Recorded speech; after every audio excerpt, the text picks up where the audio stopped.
छत्तीसगढ़ के सरगुजा में कांग्रेस पर पीएम मोदी हुए हमलावर, कहा कांग्रेस ने सामाजिक न्याय की हत्या की। केरल में चुनावी सभा में पहुंचे केंद्रीय गृह मंत्री अमित शाह, कहा पीएम मोदी के साथ आगे बढ़ने को तैयार केरल। हैदराबाद में कांग्रेस पर हमलावर हुए केंद्रीय मंत्री अनुराग ठाकुर, कहा कांग्रेस सनातन और संतान विरोधी है। कन्नौज से चुनाव लड़ने पर अखिलेश ने नहीं खोले पत्ते, कहा बीजेपी इस चुनाव में इतिहास बन जाएगी। महाराष्ट्र में राहुल गांधी ने बीजेपी पर किया तगड़ा प्रहार, कहा संविधान को खत्म करने में लगी है बीजेपी। नमस्कार, आज की खबर में आपका स्वागत है। मैं हूं आपके साथ शिखा मेहरोत्रा। शुरुआत करते हैं आज की बड़ी खबरों की। सरगुजा में विजय संकल्प शंखनाद महारैली में प्रधानमंत्री नरेंद्र मोदी शामिल हुए, जहां महारैली को संबोधित करते हुए पीएम मोदी ने कहा, शाही परिवार के शहजादे के सलाहकार ने कुछ समय पहले कहा था कि मिडिल क्लास पर और ज्यादा टैक्स लगाना चाहिए। अब ये लोग इससे भी एक कदम और आगे बढ़ गए हैं। अब कांग्रेस का कहना है कि वो इनहेरिटेंस टैक्स लगाएगी, माता पिता से मिलने वाली विरासत पर भी टैक्स लगाएगी। आप जो अपनी मेहनत से संपत्ति जुटाते हैं वो आपके बच्चे को नहीं मिलेगी। कांग्रेस का पंजा वो भी आपसे छीन लेगा। अब कांग्रेस का कहना है कि वो इनहेरिटेंस टैक्स लगाएगी, माता पिता से मिलने वाली विरासत पर भी टैक्स लगाएगी। आप जो अपनी मेहनत से संपत्ति जुटाते हैं वो आपके बच्चों को नहीं मिलेगी, बल्कि कांग्रेस सरकार का पंजा उसे भी आपसे छीन लेगा। यानी कांग्रेस का मंत्र है कांग्रेस की लूट। कांग्रेस का मंत्र है कांग्रेस की लूट, जिंदगी के साथ भी और जिंदगी के बाद भी।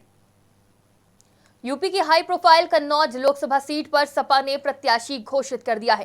हालांकि इसके बाद भी अखिलेश यादव ने यहां से चुनाव लड़ने की अटकलें जारी थी। वहीं अब कन्नौज से चुनाव लड़ने की अटकलों पर सपा प्रमुख अखिलेश यादव ने विराम लगा दिया है। जब नॉमिनेशन होगा तब पता चलेगा। अखिलेश यादव का यह बयान सामने आया था, लेकिन अब ताजा खबर यह सामने आई है कि कल 12 बजे अखिलेश यादव कन्नौज लोकसभा सीट से नामांकन दाखिल करेंगे।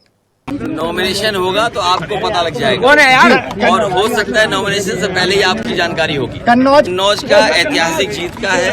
कन्नौज अलग बात है, लेकिन उससे ज्यादा जो जनता ने मन बनाया है, इंडिया गठबंधन भविष्य से बन के आ रहा है जी, और भारतीय जनता पार्टी इतिहास बन जाएगी इस चुनाव में। जनता भारतीय जनता पार्टी के खिलाफ मतदान करने जा रही है। अमित शाह ने केरल में एक चुनावी रैली में कांग्रेस और कम्युनिस्ट पार्टी पर निशाना साधा। केंद्रीय गृह मंत्री अमित शाह ने कहा, सारे सर्वे बता रहे हैं कि पूरा केरल प्रधानमंत्री नरेंद्र मोदी के साथ आगे बढ़ने के लिए तैयार है। केरल के किसान और मछुआरे भी प्रधानमंत्री नरेंद्र मोदी के साथ आगे बढ़ने के लिए तैयार है। केरल के कोने कोने से यहाँ की संस्कृति और विरासत दोनों के संरक्षण के लिए नरेंद्र मोदी को वोट देने की आवाज आ रही है। सारे सर्वे बता रहे हैं कि पूरा केरल नरेंद्र मोदी जी के साथ आगे बढ़ने के लिए तैयार है। केरल के किसान और केरल के मछुआरा भाई भी नरेंद्र मोदी के साथ आगे बढ़ने के लिए तैयार है। भाई और बहनों, केरल के कोने कोने से केरल की संस्कृति और केरल की विरासत दोनों के संरक्षण के लिए नरेंद्र मोदी को वोट देने की आवाज आ रही है। केंद्रीय मंत्री अनुराग ठाकुर ने हैदराबाद में पार्टी प्रत्याशी माधवी लता के विशाल रोड शो में हिस्सा लिया और पार्टी कार्यालय पर प्रेस कॉन्फ्रेंस को संबोधित किया। केंद्रीय मंत्री अनुराग ठाकुर ने कहा, कांग्रेस सनातन और संतान विरोधी है। आपकी संतानों की संपत्ति को छीनने के लिए वसूली टैक्स कांग्रेस लगाने वाली है। सीमा, संतान, संपत्ति और सनातन की सुरक्षा करनी है तो देश में फिर एक बार मोदी सरकार चाहिए। ये संतान विरोधी और सनातन विरोधी भी दिख रहे हैं। आपकी संतानों की संपत्ति को छीनने के लिए वसूली टैक्स कांग्रेस लगाने वाली है। सनातन को कुचलने के लिए वोट बैंक की राजनीति में और नीचे गिरने वाली है। सीमाओं को असुरक्षित करने के लिए चीन से पहले पाकिस्तान से समझौता और उनकी भाषा ही पहले ही बोलते हैं। जब सर्जिकल स्ट्राइक और एयर स्ट्राइक होती तो अपने सैनिकों पर प्रश्न चिन्ह खड़ा करते हैं। पंडित नेहरू से लेकर इंदिरा गांधी जी तक देश की सीमाएं असुरक्षित होती हैं। हजारों किलोमीटर जमीन, लाखों एकड़ भूमि चीन और पाकिस्तान लूट लेता है और कच्चा थीवू आइलैंड ये गिफ्ट में श्रीलंका को दे देती है। देश के सामने सवाल ये है कि कांग्रेस और कितना लूटेगी देश को, देशवासियों को। महाराष्ट्र के अमरावती में राहुल गांधी ने जनसभा को संबोधित करते हुए बीजेपी पर तगड़ा प्रहार किया और कहा, देश के इतिहास में पहली बार कोई पार्टी संविधान पर आक्रमण कर उसे खत्म करने की कोशिश कर रही है। एक तरफ इंडिया गठबंधन है जो संविधान और लोकतंत्र की रक्षा कर रहा है, दूसरी तरफ नरेंद्र मोदी, आरएसएस, बीजेपी है जो संविधान और लोकतंत्र को खत्म करने में लगे हैं। बीजेपी के नेता कहते हैं कि बहुमत आने पर हम संविधान बदल देंगे, लेकिन मैं आपसे कहना चाहता हूं, हमारे संविधान को दुनिया की कोई भी शक्ति नहीं बदल सकती है। ये जो चुनाव है ये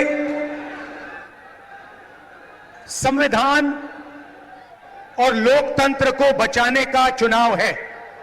पहली बार किसी भी राजनीतिक पार्टी ने हिंदुस्तान के इतिहास में पहली बार संविधान पर आक्रमण किया है और संविधान को खत्म करने की कोशिश कर रहे हैं।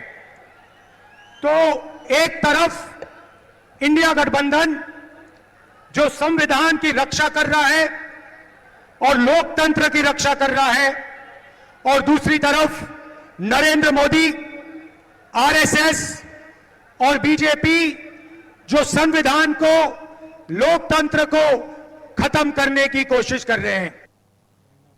आज की बड़ी खबरों में फिलहाल इतना ही। देश और दुनिया की तमाम खबरों के लिए देखते रहिए आज की खबर।